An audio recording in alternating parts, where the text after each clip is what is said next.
মনে করেছিল নির্বাচনের মাধ্যমে 2 মাসের মধ্যে ক্ষমতা চলে আসবে। এখন দেখা যায় তারাও নির্বাচন তাড়াতাড়ি হওয়ার জন্য এই মাসে তারা কর্মসূচি দিয়েছে রাজপথে। আবার কেউ কেউ নতুন দল করবে, সেই জন্য তাদের সময়ের প্রয়োজন, নির্বাচন দেরি হইলে ভালো। প্রত্যেক দল তার নিজস্ব দৃষ্টিভঙ্গি থেকে তার সুবিধা কিভাবে হবে সেইভাবে কিন্তু চিন্তা ভাবনা করে তাদের কর্মসূচি এগিয়ে নিয়ে যাচ্ছে।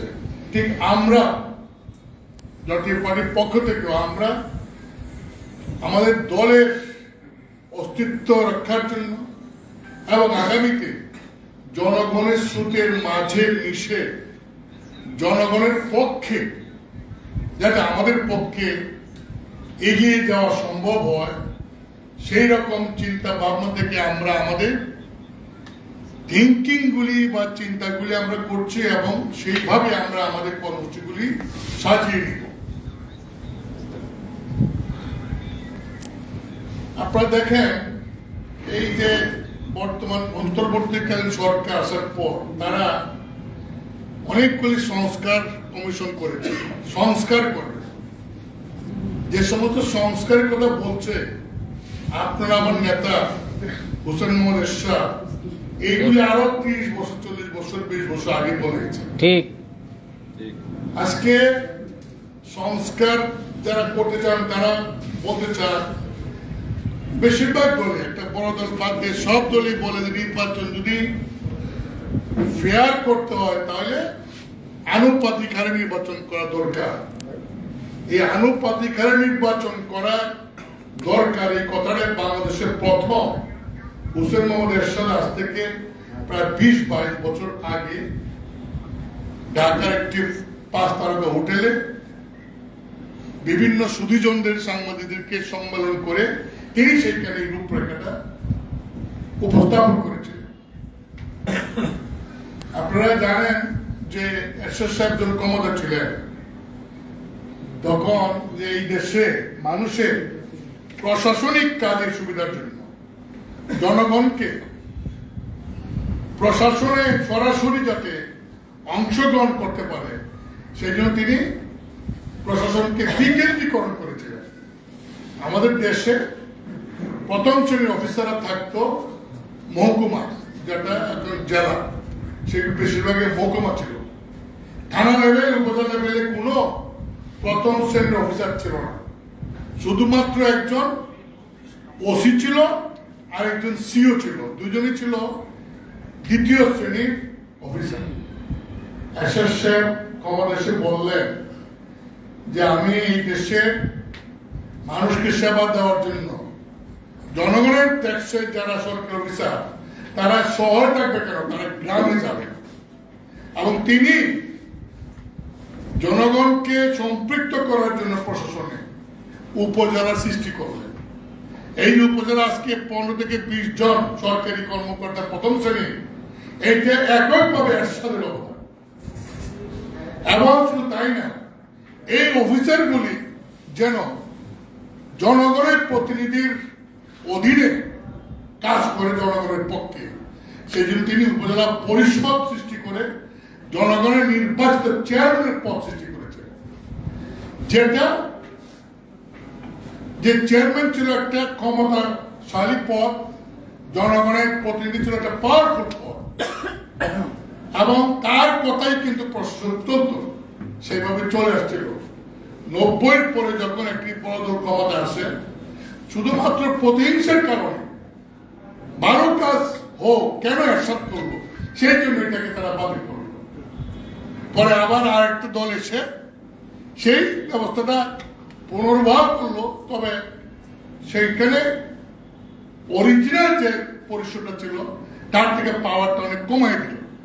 আমরা এখন বলি যে আবার যদি আমরা ক্ষমতায় যাই তাহলে উপজেলা পরিষদ এরশাদ সাহেব যে শক্তিশালী একটা ভিত্তি দিয়ে করেছিলেন সেইটা আমরা আবার ব্যবস্থা করবো, পুনর্বহাল করব। মানুষের বিচার পাওয়া একটা মৌলিক অধিকার, অন্য বস্তু যেমন একটা মৌলিক অধিকার, বিচার পাওয়ার একটা মৌলিক অধিকার। সেই বিচারটা পাওয়ার জন্য, গ্রামে গঞ্জে পাওয়ার জন্য, সে আজ থেকে কত বছর আগে, 40 বছর আগে 1983-84 সালে প্রত্যেকটা উপজেলা কিন্তু ম্যাজিস্ট্রেট কোর্ট আর মুন্সিপাল কোর্ট করছিল, এবং এটা মানুষের অনেক উপকার ছিল। মানুষ বাড়ি থেকে ভাত খেয়ে এসে কোর্ট হাজির দিত। কিন্তু এই জিনিসটা 90-এর পরে সরকাররা এসে এটাকে বাতিল করলো, কেউ আর কোর্টটা উপজেলা আনলো না। এতদিন পরে এই যে সংস্কার কমিশন, তারা বলছে না রে বাবা, এরশাদ যেটা করছিল উপজেলায় কোর্ট নেওয়া, মুন্সিপ কোর্ট মানে আদালত এবং ম্যাজিস্ট্রেট কোর্ট, এটা খুব দরকার, আবার উপজেলা নেওয়া হোক। এটা কিন্তু প্রস্তাব এখন আবার এই যে এই যারা সংস্কার কমিশন তারা কিন্তু প্রস্তাব দিচ্ছে। এসএসএফ বলছিল যে এই দেশটাকে সবকিছু ঢাকা ভিত্তিক, ঢাকা শহরটা এত মানুষ যে মানুষ বসবাস করতে পারে না, আর সব চুরি করলে ঢাকা, ডাকাতি করলে ঢাকা, ঘুষ খেলে ঢাকা, ঘুষ দিলে ঢাকা, চাকরি পেলে ঢাকা, পড়ালেখা করে ঢাকা, চিকিৎসা করে ঢাকা, সব কিছু ঢাকা। এসএসএফ বলছিলেন যে না, কেন সব কিছু ঢাকা হবে? কেন হবে? এই ঢাকা থেকে ক্ষমতা সবকিছু বিকেন্দ্রীকরণ করে আমরা ঢাকার বাইরে নিব। বাইরে নিতে গেলে এই দেশটাকে অন্তত পুরনো যে বিভাগ, সেই বিভাগ থেকে আমরা প্রদেশ করতে পারি। রংপুর প্রদেশ, চট্টগ্রাম প্রদেশ, ফরিদপুর প্রদেশ, এরকম যদি প্রদেশ হয়, তাহলে ওই ডিভিশনের লোকরা ওইখানে তাদের সমস্ত কাজ কাম, লেখাপড়া, হাসপাতাল, চিকিৎসা সব কিছু করতে পারবে। কিন্তু এটা হল না, কারণ কেউ এটা করতে গেলে সমস্ত রাজনৈতিক দলের সমর্থন লাগে, কেউ সমর্থন দিল না। এসএসএফ মারা গেছেন, আজকে এখন সংস্কার কমিশন বলে যে না, এসএসএফ এর কথা ঠিক, সংস্কার কমিশন বলছে যে প্রদেশ করা দরকার। আমাদের নেতা আগে যেটা বলে গেছিলেন সেইগুলি কিন্তু এখন বলতেছে। এরকম এসএসএফ এমন একটা মানুষ ছিলেন, উনি এত মানে আধুনিক মনের মানুষ ছিলেন এবং এত কাজ করতেন যেটা শেষ করা যাবে না। আপনি দেখেন, একটা শুরু করে জিনিস বলি, মসজিদে আয়োজন দেয় না, এই আয়োজনের টিভিতে হয় না, এটা কিন্তু আগে ছিল না। এটা হুসেন মোহাম্মদ এরশাদ প্রথম নির্দেশ দিচ্ছে, প্রত্যেক দিন আজানের সময় আজান টেলিভিশনে দেখাতে হবে। আপনার আমরা একটা জাতীয় মসজিদ ছিল না, এই বাইতুল মুকাররমকে এরশাদ সাহেব জাতীয় মসজিদ হিসেবে ডিক্লেয়ার দিয়েছেন। একটা জাতীয় ঈদগাহ ছিল না, এই হাইকোর্টের মাঝে যে ঈদগাহ হয় নামাজ, এরশাদ সাহেব কিন্তু এটাকে জাতীয় ঈদগাহ হিসেবে ঘোষণা করে। শাহবাগ স্মৃতিসৌধ এটা বঙ্গবন্ধু ভিত্তিপ্রস্তর করে রেখেছিলেন, কিন্তু এই যে জিনিসটা উনি দেখতেছেন এইটা আগে ছিল না। হুসেন মোহাম্মদ এরশাদ এই যে শাহবাগ স্মৃতিসৌধের যে প্ল্যানটা যা বলেছিল সেটাকে উনি বাস্তবায়ন করছেন। এমনকি বাসার মাঠ যে পরিমাণ শহীদ মিনার, আজকের যে শহীদ মিনার, এটা এইভাবে ছিল না, ছোটখাটো ছিল।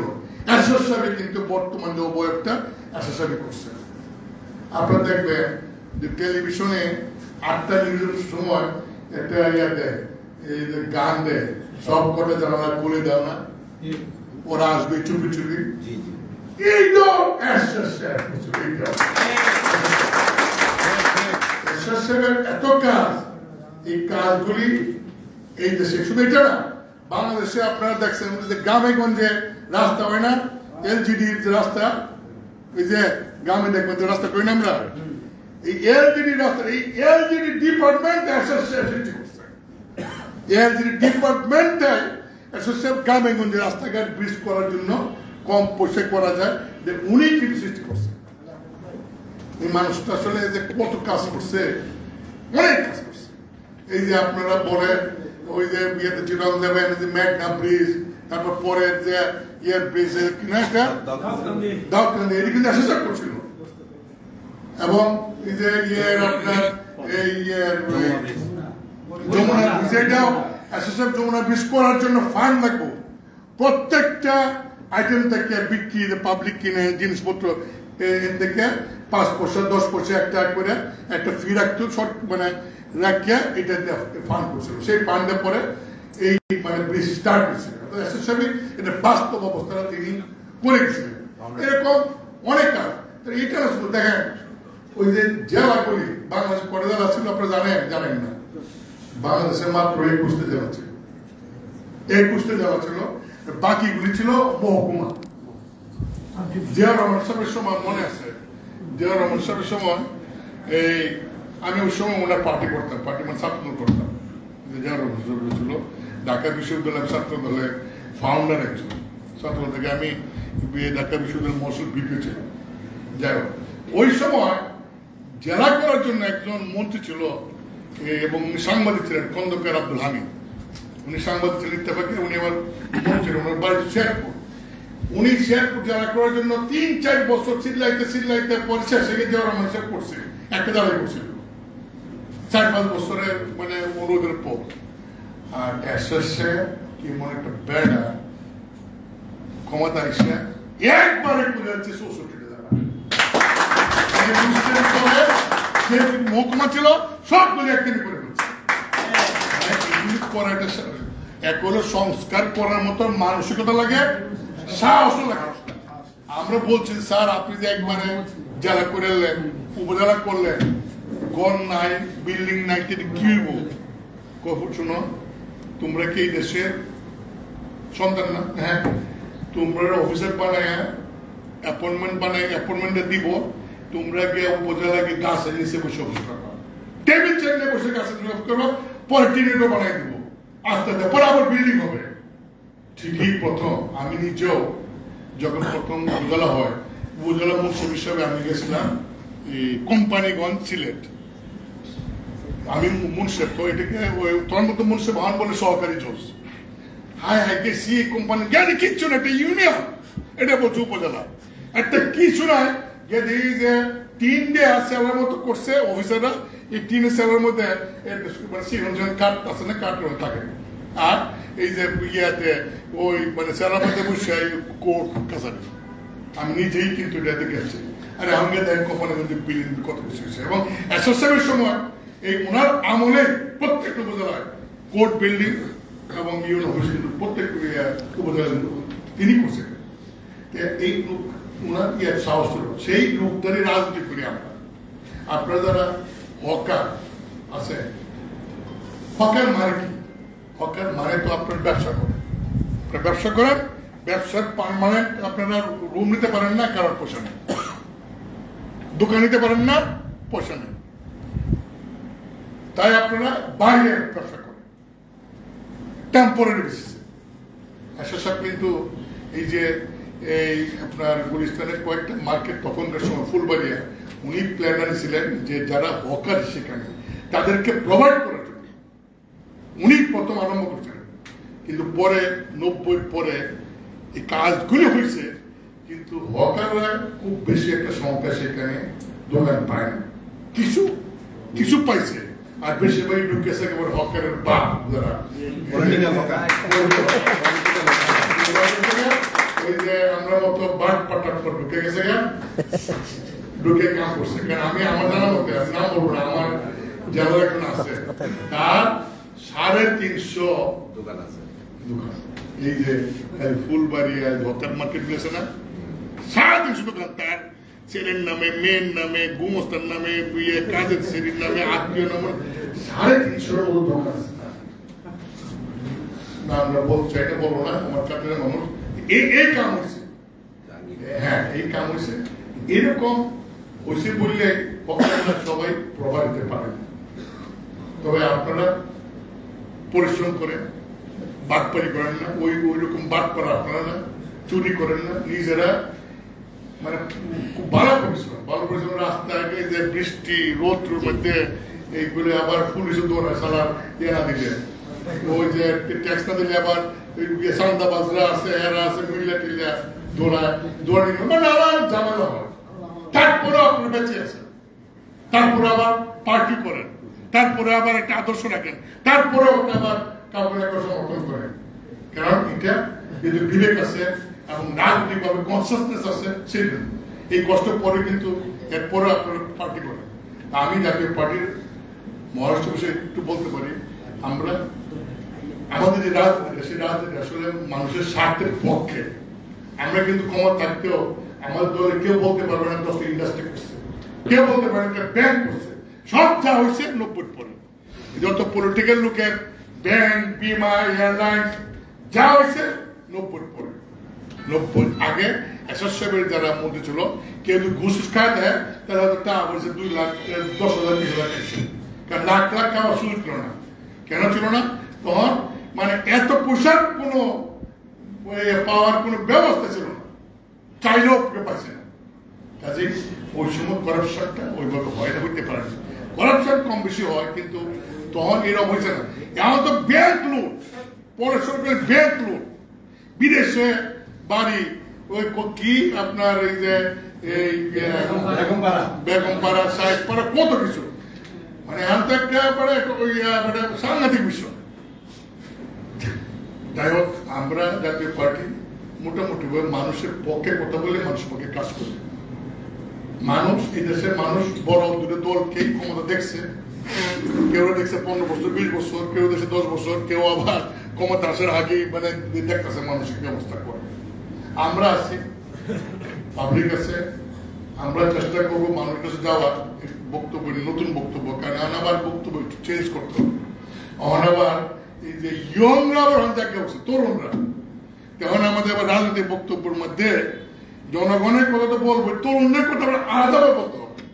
কারণ তরুণরা চায় জনগণের কথা বলে, তো আমাদের কথা আলাদা বলে, তাই তো চাইবে।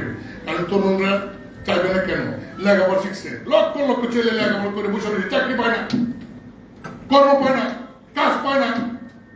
তাদের কথা না বলতে হবে না, তাদেরকে কিভাবে প্রোভাইড করতে হবে, কিভাবে কাজে লাগাইতে হবে, কিভাবে বেকার দূর করা যাবে, এইগুলি আমরা নিয়ে কাজ করছি।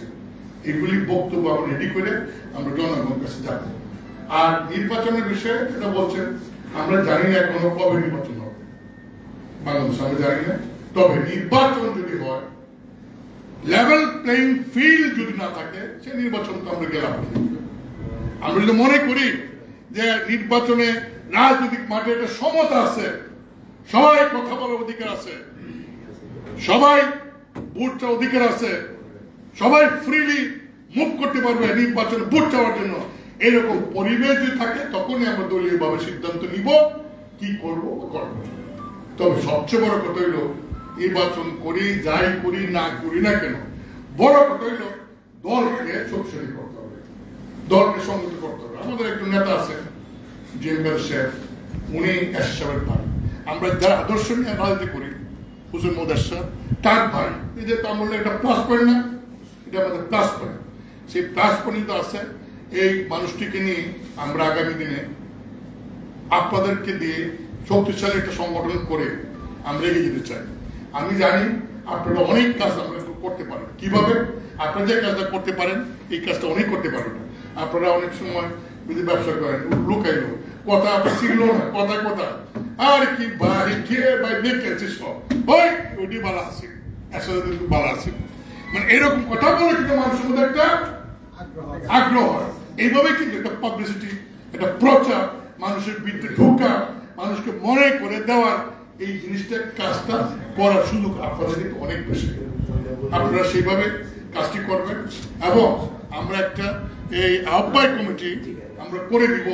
এই আহ্বায়ক কমিটি পরবর্তী সময়ে জেলা জেলা কমিটি করে সম্মেলন করার আগে এখানে আহ্বায়ক কমিটি এবং মহানগর যারা তাদেরকে নিয়ে আবার একটা মিটিং করবে, যত 100-150-200 কর্মী নিয়ে, সেদিন চেয়ারম্যান হিসেবে আপনাদের সামনে বক্তব্য রাখবেন। আজকে আমি এই কথা বলে আপনাদের সবাইকে আমার ব্যক্তিগত পক্ষ থেকে, দলের পক্ষ থেকে শুভেচ্ছা জানিয়ে, এবং আগামী দিনে আপনাদেরকে আমাদের সৈনিক হিসাবে জিএমকার নেতৃত্বে রাস্তা ঘাটে যেখানেই যাই সেখানে আপনাদেরকে পাবো, এবং আপনাদের শক্তিকে কাজে লাগিয়ে আমরা সামনের দিকে এগিয়ে যাব, জনগণের পক্ষে কথা বলতে। এই বলে শেষ করছি।